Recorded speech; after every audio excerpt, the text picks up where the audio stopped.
Rav Nosson, he explains this natural tendency, unfortunately, by people, that when things go wrong, they tend to say, and this is again even 200 years ago, they tend to say, everything is falling apart.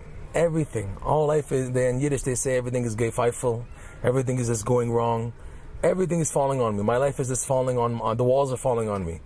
These type of expressions have been existing, unfortunately, for 200 years already. It's not something just now, where a person, something goes wrong, and then another thing goes wrong, another thing goes wrong, and the person blows up, and he says, that's it, my whole life is finished, and everything is just down the drain and garbage. So Rav Nosson says that you have to fight against this attitude. This attitude for sure is dangerous, because when a person feels that everything is going wrong, so then he's trapped, because the only way to get out of the difficulty is through davening to Hashem.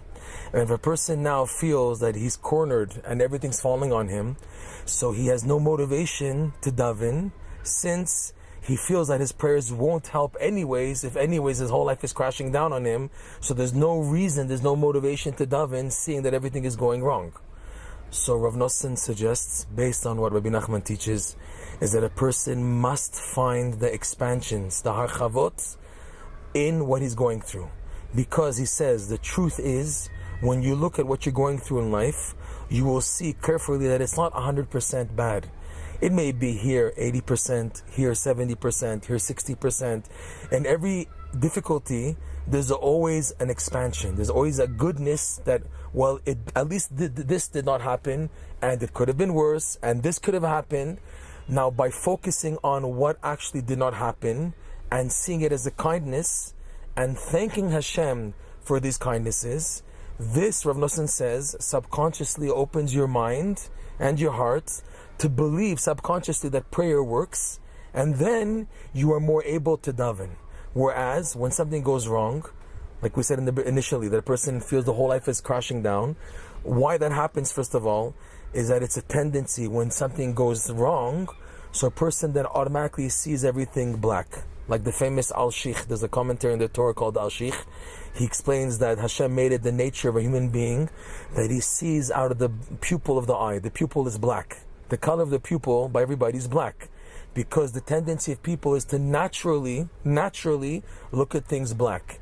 It's literally a miracle when someone is able to see things good. You have to work at it to see things in light, not in black. So automatically, it's understood that when something goes wrong, a person sees everything black, because that's the tendency, that when something is going wrong, everything seems dark, because you're seeing this wrong, so it's hard not to see things black. So what one must do, and it's a work, is to begin to give thanks to Hashem for the expansions and for the goodnesses. And if it's so dark that I can't see anything good right now, so we have this mitzvah every day, which is called to remember the leaving of Egypt. Zecher l'Yetziat Mitzrayim. We have a mitzvah every day to remember that we left Egypt. Why is this such a big mitzvah? Because when things are going so dark and you can't seem to find the expansion in life because you're just too dark, so you have to at least go backwards in time. Thank you, Hashem, for doing this for me in my life, for doing this in the past, doing this. It starts with the initial goodness that Hashem did. Where it starts really, the initial goodness was the Exodus. The Jews leaving Egypt, which was an absolute miracle, unearned kindness, and everyone can thank Hashem for that, because if it wasn't for that, we wouldn't be here now, still believing, still Jews who are committed to trying to find Hashem in life. So Rav Nosson's advice, quoting what it says by Yaakov Avinu when he sent the gift to Esav, it says, "Verevach tasim bein eder leeder." Rav Nosson explains that the gift that Yaakov was sending to Esav, believe it or not, was difficulties. In other words, Yaakov saw that the Jews would be in exile under Esav, which is now where we are, under the fourth exile under Edom. So the gift Yaakov was sending to Esav was sent as a preparation to help let the Jews under the exile of Esav to have survival. What is it? That Yaakov didn't send the gift in one shot. Like all the animals, the Torah depicts that Yaakov sent camels, donkeys, cows, etc. But he placed a space between them. Revach tasimu ben eder leeder. Why did Yaakov Avinu do this? in order that whenever a Jew has one difficulty, there's a break. And a person must focus on that break and thank Hashem in that time, to take the break. And it's an advice Yaakov Avinu was giving to the Jews in the exile under Esav.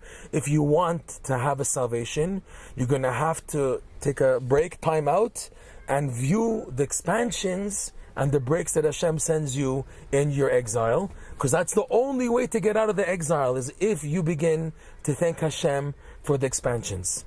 And this, Rav Nosson says, is the key for survival. If a Jew starts to moan and fret over all the difficulties, I lost this, I lost that, I lost money, I lost, God forbid, my wife, I lost my kids, I lost my family, I lost this, I lost all my Yiddishkeit, I lost all my Yort Shamayim, a person just looks at the negative, he will never get out. What must be done is he has to stop and to begin to thank Hashem.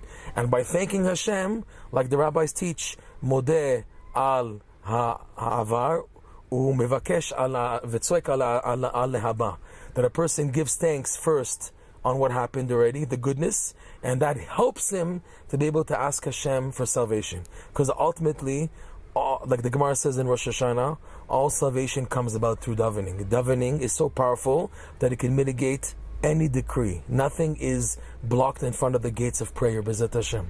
But the key to being able to daven is that you have to be able to give thanks. Because if you can't give thanks, you will have no thrust at all to daven in the first place, and you won't believe that your prayers get things moving, because you feel if everything is dark, why should I daven? Where's it going? Whereas if you were to thank Hashem, and you see how many miracles Hashem has done for you in your life, that pushes you more to believe that your prayers can get somewhere. And the belief, Rav Nosson explains, is the vessel for allowing the davening to be answered.